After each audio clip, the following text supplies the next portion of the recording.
भारत की तस्वीर सच ही मिशन है। एक परदादा जी ने अपने इंटरव्यू में बोला था कि एक लखनऊ घराने के आबिद खान साहब थे, तो उनकी एक चीज़ ये बजाया करते थे, उस चीज़ को हम आपके सामने प्रस्तुत कर रहे हैं।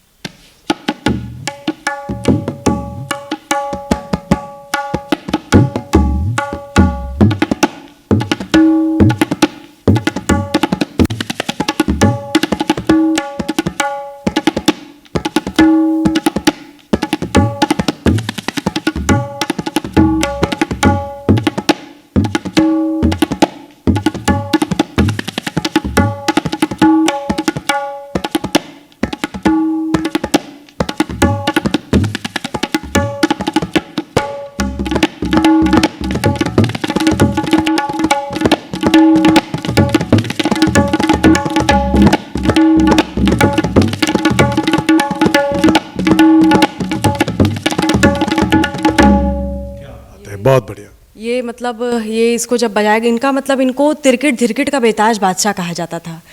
तिरकिट तिरकिट धिरकिट, इसका इनको बेताज बादशाह कहा जाता था कि मतलब इनका धिरकिट इस तरीके का था कि लोग मतलब कहते थे कि शेर का झपट्टा आ रहा है। एक ये शेर का झपट्टा का अपना बोल भी बनाए हुए थे, धिरकत धिरकत धिरकत धृगृतांधा धृगृतांधा, मतलब कि शेर जब झपट्टा करता है तो मतलब जब शिकारी उसका भागता है तो पहले शेर इधर जाता है, फिर थोड़ा साइड होता है, फिर जब देखता है कि हाँ अब पकड़ बन गई तो उसको किस तरीके से लेता है। मतलब कि उन्होंने एक मतलब एक होता है ना कहानी के तरीके से मतलब तबला को बताना, तो उस तरीके से इनकी चीज़ें थी। तो अच्छा लगता है, सुनते हैं और बस ये कोशिश करते हैं कि वैसा नहीं तो कुछ तो निकल जाए बस हाथ से, कि मतलब कुछ तो मतलब लोग ऐसे कहें कि हाँ उनकी चीज़ तुमने कोशिश की। ये बहुत बड़ी चीज़ है कि मतलब बजाना बड़ी बात नहीं होती है। किसी बड़े नाम के लोगों को जिन्होंने इतना किया, जिनका नाम अभी तक लोग सोच रहे हैं, उनकी कोई चीज़ को कोशिश भी करके बजाना एक बहुत बड़ी बात होती है। हर एक कलाकार के लिए, हर एक इंसान के लिए उनकी चीज़ मैं बजा रहा हूँ तो ये अपने में ही एक आशीर्वाद है कि मतलब उनकी चीज़ हमने सीखी तो उन्होंने ऐसा आशीर्वाद दिया, उन्होंने ऐसा मतलब हमको किया कि हमने उनकी चीज़ सीखी, तो ये बहुत बड़ी बात होती है। बहुत बड़ी बात आप कर भी रही हैं अलीशा, इतनी कम उम्र है, लेकिन महाराज जी की जो परपुत्री का जो आपके अंदर भाव है, जो उस पीढ़ी को आप आगे बढ़ा रही हैं, निश्चित रूप से प्रेरित करने वाला है। और इतनी गंभीर बातें, देखिए हमारे पूर्वज क्या थे, हमारे वो क्या देकर गए, बच्चे उसका अगर अनुसरण करते हैं तो यही उनकी सबसे ज़्यादा श्रद्धांजलि होती है उनके लिए, उन्हें याद किया जाता है। और आप तो वो उस चीज़ को जी रही हैं। आपके जीवन का जो मकसद है क्या है, मतलब तबला के ज़रिए क्या करना चाहती हैं? तबला के ज़रिए ही मतलब मेरा सब कुछ बचपन से ही रहा है। मतलब एक बच्चे को जैसे बचपन में नहीं मैं डॉक्टर बनूंगी, मैं टीचर बनूंगी, मैं ये बनूंगी, मतलब बचपन से ही मेरे पास एक ऐसा चीज़ आ गया था कि बस इसके आगे हमें कुछ नहीं दिखा। क्या डॉक्टर, क्या क्रिकेटर, तमामों पढ़े हैं, संगीत करो, शांति मिलेगी, मेंटल शांति मिलेगी। मतलब music is the way to keep you very silence, मतलब बहुत अच्छा लगता है। अगर कोई डिप्रेशन में है उसको लाइट म्यूज़िक सुना दो, एकदम मतलब टेंशन फ्री रहता है। तो संगीत, अगर कोई संगीत से नहीं जुड़ा तो क्या जुड़ा, मेरा मतलब मेन ये रहता है। अगर तुमको संगीत नहीं पसंद है तो तुम्हारा जीवन ही व्यर्थ है, संगीत ही सब कुछ है।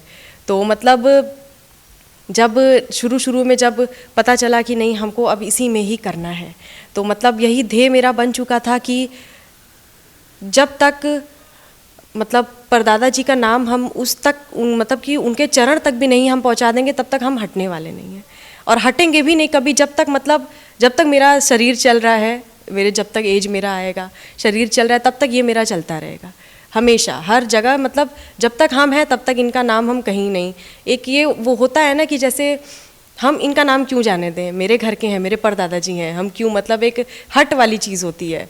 तो मतलब जब तक हम हैं तब तक तो ये मेरा चलता रहेगा। मतलब नाम करना है कि अलीशा मिश्रा को लोग अभी जैसे बनारस में कुछ लोग जानते हैं, तो मेरा भी ये मकसद है कि हिंदुस्तान क्या पूरे वर्ल्ड में लोग जाने कि हाँ अलीशा मिश्रा इनकी परपौत्री है। तो मेरा मतलब हमेशा से ये रहा है। और अपना हम पढ़ाई भी कर रहे हैं BHU से, तो ये भी है कि मतलब डिग्री एक मिल जाएगी तो इन फ्यूचर कभी अगर मैं जॉब चाहूँगी तो मैं कर सकती हूँ। फ़िलहाल तो मतलब मेरा इसी में है कि नाम भी करना है, मतलब जो भी करना है तबला में ही करना है। एजुकेशन भी मेरा तबला में ही चल रहा है और सब तबला में ही चल रहा है। तबला में ही जीना है, तबला में ही करना है और परंपरा को आगे ले जाना है। मेरा एक सवाल आपसे है अलीशा, जैसा कि आपने कहा कि डिप्रेशन में लोग होते हैं, वास्तव में आज बहुत भागदौड़ की ज़िंदगी है, लोग बहुत परेशान होते हैं और संगीत वो ज़रिया होता है जिसके ज़रिए इंसान को सुकून मिलता है। तो ऐसे लोगों के लिए कुछ बजा सकती हैं? ऐसे लोगों के लिए तो मतलब बस इतना ही है कि बस पेशेंस रखना चाहिए, सब अच्छा ही होगा। ठीक है।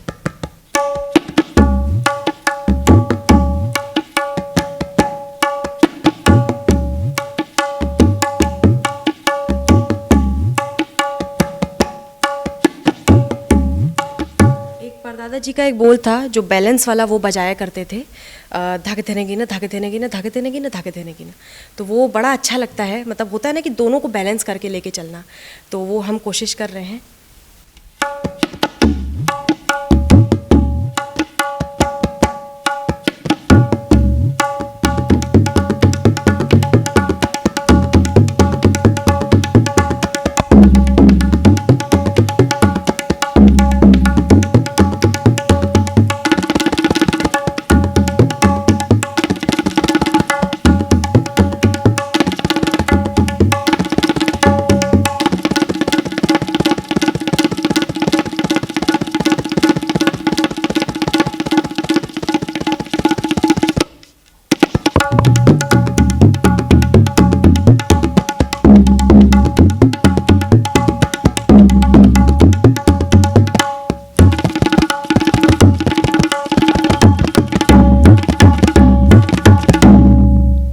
बात है। मतलब इस तरीके से इसको बजाया करते थे। धागे देने की ना, ये मतलब कुछ कुछ चीज़ें इनके पास ऐसे कंट्रोल में थी कि जैसे महाराणा प्रताप जी का चेतक उनके कंट्रोल में था, उनका मतलब जो तलवार था भवानी वो उनके कंट्रोल में थी। तो कुछ चीज़ें इनके पास ऐसे एज अ ब्रह्मास्त्र थी कि मतलब अगर वो कहीं भी छोड़ते थे तो वो मतलब ऐसी जगह तीर जाता था कि मतलब सालों साल उस परफॉर्मेंस को याद रखा जाता था। उसमें से एक बोल ये भी था, मतलब ऐसा बजाते थे कि मतलब पब्लिक जो रहती थी ना एकदम एकदम मतलब होता था कि गुदगुदी कहीं से हो जा रही है, कि मतलब ये ऐसा सूदिंग, मतलब इस तरीके से ये बजाते थे, चाहे ऑन माइक और विदाउट माइक, मतलब इनका इस तरीके का था। इतना ये साधना कर चुके थे, जैसे इनका बस जितनी भी रिकॉर्डिंग हमने सुनी है, जितनी भी इनको देखा है बजाते हुए, बहुत से तो ज़्यादातर तो इनके ऑडियो ही रहते हैं, मतलब फ़ोटो चलती रहती है, ऑडियो चल रहा है जी। और कुछ वीडियोस इनके ऐसे हैं जो दूरदर्शन के द्वारा रिकॉर्ड किए गए थे। दूरदर्शन वालों को भी धन्यवाद, जिन्होंने रिकॉर्ड किया था, तो उनका मतलब दिख भी रहा था कि वो ऐसे बैठे हैं, वो बजा रहे हैं। तब वो तकनीक का दौर नहीं था, ये एक बड़ी वजह थी, नहीं तो अब तक तो बहुत कुछ, अब तक तो बहुत कुछ मतलब होता जी। उतना तकनीक नहीं था, लेकिन जितना भी था तो उसके लिए धन्यवाद कि हम लोगों को, और जितने भी कलाकार तबला से या संगीत से जुड़े हैं उन लोगों को मतलब इतना मिला सुनने को, देखने को, ऐसे ऐसे कलाकारों को। तो मतलब जब इनको देखा बैठे हुए तो मतलब उनका शक्ल एकदम नॉर्मल रहता था, शरीर एकदम नॉर्मल रहता था, बस सिर्फ इतनी कलाई चलती थी। मतलब ये भी एक शॉकिंग चीज़ है कि मतलब जहाँ पे लोग कहते हैं कि करेजा लगता है, ये चीज़ लगता है तबला में, धिरकिट जा रहा है तो ये पूरा ऐसे आना चाहिए, तो मतलब वो मतलब ऐसे ही नॉर्मल रहते थे। मतलब उनकी हाइट भी थी 6 साढ़े 6 फीट की, लंबे चौड़े एकदम थे, मतलब कोई दर्द का एक्सप्रेशन है, कोई मुंह नहीं बन रहा है, कुछ नहीं हो रहा है, और मतलब इतना ये साइलेंटली एकदम बजाते थे, बस ये चीज़ हिलता था, ये कलाई, मतलब इसमें उनके कितना जान होगा या कितना क्या होगा, तो मतलब ये तो भैया भगवान जाने। मतलब सच में ये कोई दिव्य पुरुष थे एकदम।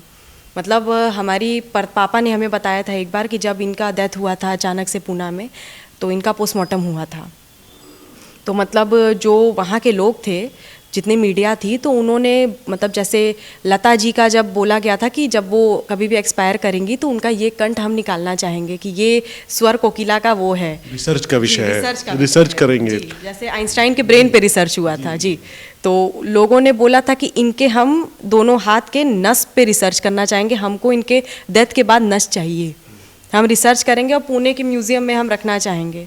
तो मतलब हमारी परदादी जी मतलब इस टाइप की कठोर थी कि हम बिल्कुल हाथ नहीं छूने देंगे, बिल्कुल हम नहीं करने देंगे, ये जैसे थे वैसे ही जाएंगे। पोस्टमार्टम तो करना ज़रूरी हो गया था, इतने बड़े कलाकार प्रोग्राम करके उतरे, एकाएक हार्ट फेल हो गया, तो वो थोड़ा ज़रूरी हो गया था, नहीं तो इनका मतलब ऐसी भी बात हुई थी कि मतलब ये था उनका जादू ये तबले के जादूगर का मतलब इस नस का क्या जादू था। वो मतलब कुछ भी मक्खन की तरह बजाते थे, एकदम पता नहीं कैसे अच्छे से एकदम निकल जाता था। मतलब उस चीज़ को अगर उस तरह भी अगर हम सोचते हैं ना, तो मतलब बस यही रहता है कि मतलब कैसे, एक ये वर्ड आता है कि कैसे, मतलब इतना साइलेंट दिमाग। जैसे कहा जाता है उस ज़माने के लोग सिद्धि करते थे, तो मतलब आज के लोग एक्चुअली सिद्धि का मीनिंग नहीं जानते हैं।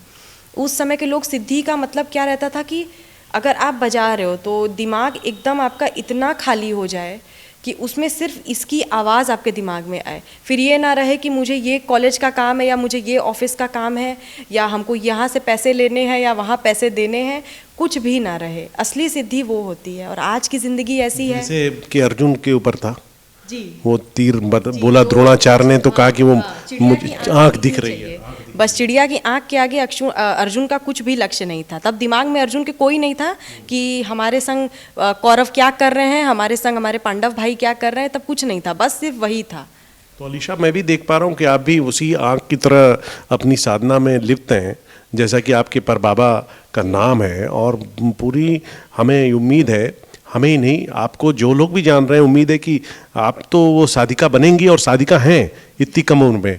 तो भारत की तस्वीर से बात करने के लिए आपका बहुत बहुत धन्यवाद। हम चाहेंगे चलते चलते कुछ पेश कर दीजिए आप। एक परदादा जी, मतलब हमारे यहाँ परदादा जी माँ काली के इष्ट हमारे देवी हैं, कुल देवी हैं हमारी। तो परदादा जी ने एक माँ दुर्गा पे परन बनाया था, वो स्तुति परन है, उसको हम पढ़ंत कर देते हैं। छमक छम छम नचत दुर्गा देत है वरदान, महाराज राज धीराज को जय जय करत कल्याण। दुर्ग दुर्ग गतिनाशिनी सुर असुर दर दर मन कदल, सुम निसुम भरमार काट प्रचार तनिक में दाग। जय जय जय मृदंगम दांग दिंगड़ धागिन धागे त्रिकृ तागिन तागे त्रिकृ धाकृत धूम कृदाति दा कृदान दान दा कृदान दान दा कृदान दान दा कृतक धूम कृदाति दा कृदान दान दा कृदान दान दा कृदान दान दा कृतक धूम कृदाति दा कृदान दान दा कृदान दान दा कृदान दान दा। इसको तबला से हम पेश करके दिखा रहे हैं।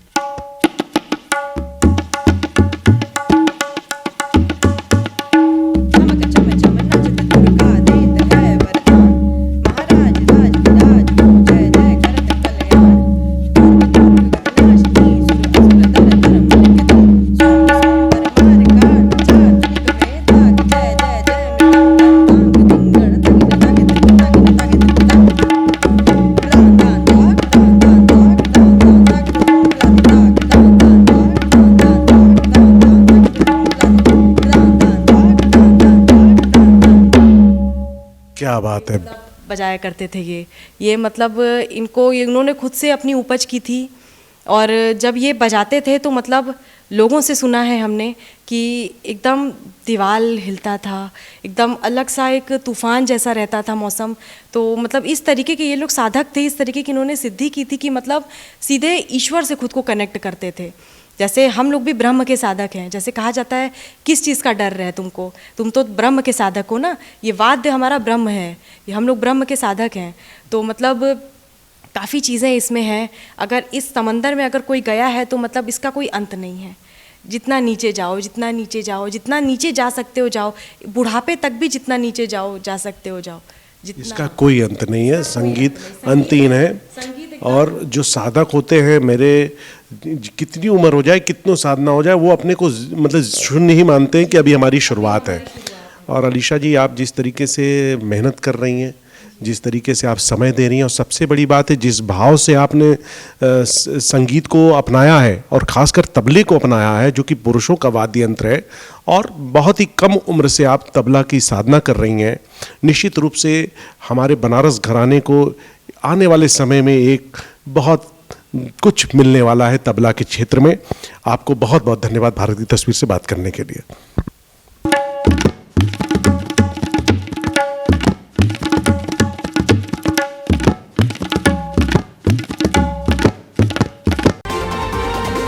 भारत की तस्वीर सच ही मिशन है।